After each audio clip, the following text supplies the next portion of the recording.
I turned it inside out. I was always strong on the ball in the outer third and kind of weak on the ball on the inner third. And so that's when I went back and got the science of hitting and started reading through on how to hit that ball inside. And, you know, this year I had my best year. I felt like I could control both sides of the plate. But that's what hitting is all about. It's not about taking your own abilities. It's about listening to people who've been in that same situation before and had success. But everything we're talking about here, and you give him all the credit in the world, so do I, for wanting to better himself and going out and practice and everything else. But in the book I wrote, I did the same thing. But in the book I wrote, I closed it by saying, to be successful as your abilities are there, and you've got great ability, is how smart you are at the plate. Yeah. And it's from here up, 50% of it. So if you don't guess, you're not using a big factor. What about when you get to count 3-0? He might not hit 3-1, 2-0. And or a pitcher that when he throws it, he said, geez, I hope you can get that over, you know? and so right away you take a little more advantage. Now, in order to pull, you might have to get up in the plate. Dare him to try to get it by you. Dare him. And okay. And the best thing that ever happened to me was when a pitcher hit me on the fist, inside. I never felt bad about that. I knew that if he hit me in the inside, that I was waiting pretty good. Yeah.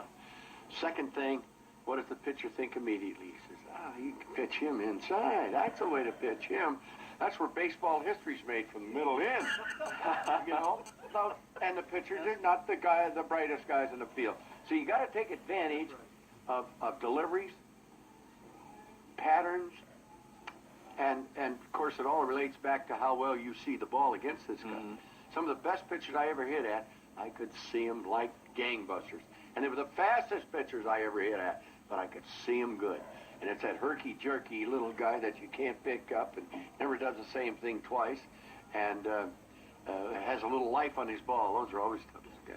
Ted, when you went 6 for 8 in that last doubleheader, last day in 1941, to get to 406, I know you were happy to hit 400, but did you not want the season to end because it was a dream year and you wanted to stay in that groove? In order to have that 400 year, which is a wonderful year, everything has to fall in place. You have to have, you know, you get cycles of good hitting, good pitching, you know. Everything has to fall in place. Good years, bad years, everything has to come in place. But a hitter like Tony has a much better chance of doing it, say, than a big swinger that misses a lot, that kind of thing. But I'll tell you, I would bet right now, Tony Gwynn's still a young fellow, got a lot of career ahead of him. But when he is all through, he'll be guessing more than he ever did. And that's the reason I asked him that question. You know, Ted, you told a great story.